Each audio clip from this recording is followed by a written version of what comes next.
নমস্কার। চলুন আজ আমরা একটা দারুণ যাত্রায় বেরোই। এই যাত্রাটা হলো বর্জ্য জলের।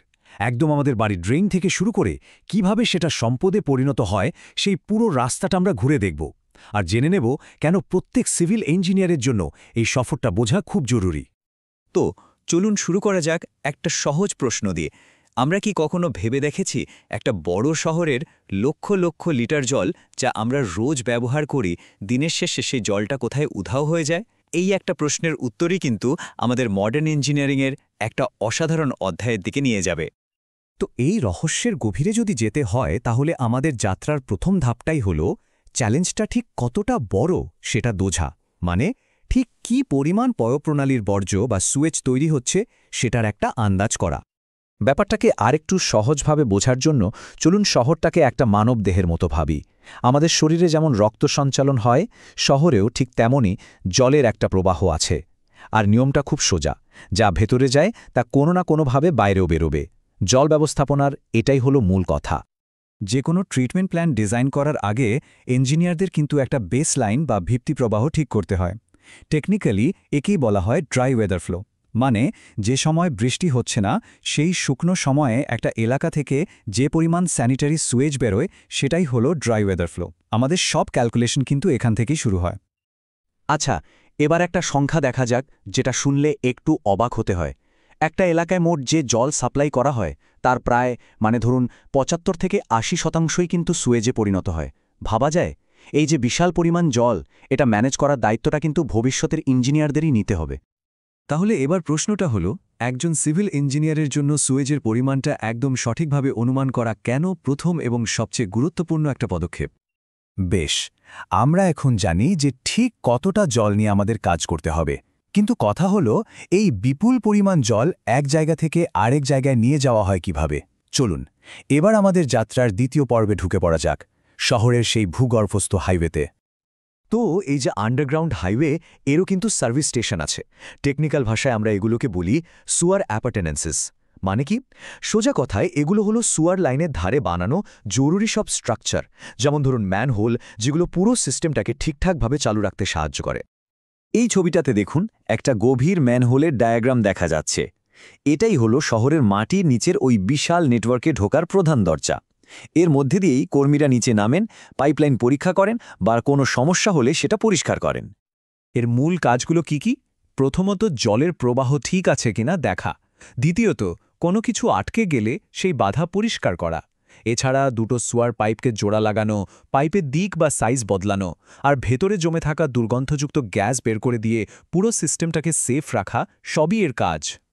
তাহলে বুঝতেই পারছেন যে একটা সুয়ার লাইনের নিয়মিত দূরত্বে ম্যানহোল থাকাটা কেন এতখানি জরুরি। আমাদের বর্জ্য জল ভূগর্ভস্থ হাইওয়ে ধরে সোজা ট্রিটমেন্ট প্ল্যান্টে এসে পৌঁছে গেছে। এবার শুরু হবে আসল কাজ, মানে পরিষ্কারের প্রথম ধাপ। এটাকে আমরা একটা হাডল রেস বা বাধা দৌড়ের মতো ভাবতে পারি। প্রথম বাধাটাই হলো স্ক্রিন। এটা একটা বড় জালের মতো, যা জলের মধ্যেকার প্লাস্টিক, কাপড় বা কাঠের টুকরোর মতো বড় ভাসমান জিনিসগুলোকে আটকে দেয়। এরপর জলটা যায় গ্রিড চেম্বারে। এখানে জলের গতি কমিয়ে দেওয়া হয় যাতে বালি বা নুড়ির মতো ভারী অজৈব জিনিসগুলো নিজের থেকে নিচে থিতিয়ে পড়ে। এই স্লাইডটা দেখলে স্ক্রিন আর গ্রিড চেম্বারের পার্থক্যটা খুব পরিষ্কার হয়ে যাবে। দেখুন, স্ক্রিনের টার্গেট হলো বড় ভাসমান আবর্জনা, আর গ্রিড চেম্বারের টার্গেট হলো ঘন অজৈব কণা, যেমন বালি বা কাকড়। একটা কাজ করে ছাঁকনির মতো, আর অন্যটা কাজ করে মাধ্যাকর্ষণের সাহায্যে জিনিসপত্র থিতিয়ে ফেলার নীতির ওপর। আচ্ছা, একটা জিনিস ভাবা যাক তো, আমরা যদি এই প্রথম ধাপটা মানে স্ক্রিনিং প্রক্রিয়াটা বাদ দিতাম, তাহলে লাইনের পরের দিকে থাকা পাম্প আর অন্য সব যন্ত্রপাতির কি অবস্থা হতো? প্রাথমিক পরিষ্কার তো হলো, কিন্তু আসল কাজটা এখনও বাকি। আর এই কঠিন কাজটা করবে লক্ষ লক্ষ আণুবীক্ষণিক শ্রমিক। চলুন এবার আমরা প্রবেশ করি সেই অণুজীবদের কারখানায়। এই যে কথাটা এখানে লেখা আছে এটা কিন্তু খুব গুরুত্বপূর্ণ। এখানে বলা হচ্ছে অ্যানারোবিক বা অবায়বীয় বায়োলজিক্যাল ট্রিটমেন্ট এখন একটা অত্যন্ত বাস্তবসম্মত আর লাভজনক পদ্ধতি, কারণ এরোবিক বা বায়োবীয় ট্রিটমেন্টের চেয়ে এর অনেক বেশি সুবিধা আছে। এই চার্টটা আসলে একটা শক্তিশালী প্রাকৃতিক প্রক্রিয়াকে দেখাচ্ছে। এখানে অণুজীবরা কিভাবে জটিল বর্জ্যকে ভেঙে একদম সরল যৌগ আর তার সাথে মূল্যবান বায়োগ্যাসে বদলে দেয় সেটাই দেখানো হয়েছে। ইঞ্জিনিয়াররা ঠিক এই অসাধারণ প্রক্রিয়াটাকেই কাজে লাগান। এই পুরো ব্যাপারটা কিন্তু মোট 4টে ধাপে হয়। চলুন এক এক করে দেখি। প্রথমে আসে হাইড্রোলিসিস। এখানে বড় জটিল অণুগুলো ভেঙে ছোট আর সহজ হয়ে যায়। এরপরে হলো অ্যাসিডোজেনেসিস, যেখানে ব্যাকটেরিয়ারা ওই ছোট অণুগুলোকে ফ্যাটি অ্যাসিডে বদলে দেয়। 3 নম্বর ধাপে অ্যাসিটোজেনেসিসে এই অ্যাসিডগুলো থেকে অ্যাসিটেট, কার্বন ডাইঅক্সাইড আর হাইড্রোজেন তৈরি হয়। আর একদম শেষে ফাইনাল স্টেপটা হলো মিথেনোজেনেসিস। এখানে কিছু স্পেশাল অণুজীব, যাদের বলে মিথেনোজেন, তারা মিথেন গ্যাস বা আমরা যাকে বায়োগ্যাস বলি সেটা তৈরি করে।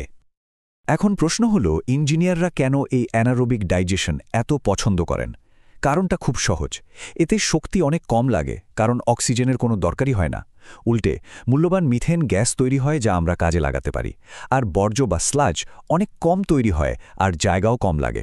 এক কথায়, এটা দারুণ কার্যকর একটা পদ্ধতি। তাহলে এই যে পুরো প্রক্রিয়াটা আমরা দেখলাম, তার একদম শেষ ধাপে অর্থাৎ মিথেনোজেনেসিস পর্যায়ে তৈরি হওয়া প্রধান মূল্যবান উপজাত দ্রব্যটি কি? আমাদের এই যাত্রা প্রায় শেষের দিকে চলে এসেছে, আর এখন আমরা কথা বলবো সবচেয়ে গুরুত্বপূর্ণ অংশটা নিয়ে। একজন ভবিষ্যতের ইঞ্জিনিয়ার হিসেবে আমাদের ভূমিকা কি হবে? আজকের দিনে সবচেয়ে বড় যে জিনিসটা দরকার, সেটা হলো আমাদের চিন্তাধারার একটা পরিবর্তন। বর্জ্য জলকে এখন আর ফেলে দেওয়ার মতো কোনো সমস্যা হিসাবে দেখলে চলবে না, বরং এটাকে একটা রিসোর্স বা সম্পদ হিসাবে দেখতে হবে, যা থেকে আমরা জল, শক্তি, এমনকি পুষ্টিও পুনরুদ্ধার করতে পারি।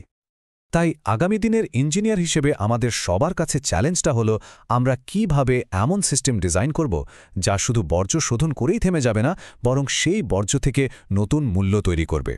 এই প্রশ্নটা নিয়ে আমাদের ভাবতে হবে, কারণ এর উত্তরের মধ্যেই কিন্তু ভবিষ্যতের সাস্টেনেবল ইঞ্জিনিয়ারিংয়ের রাস্তাটা লুকিয়ে আছে।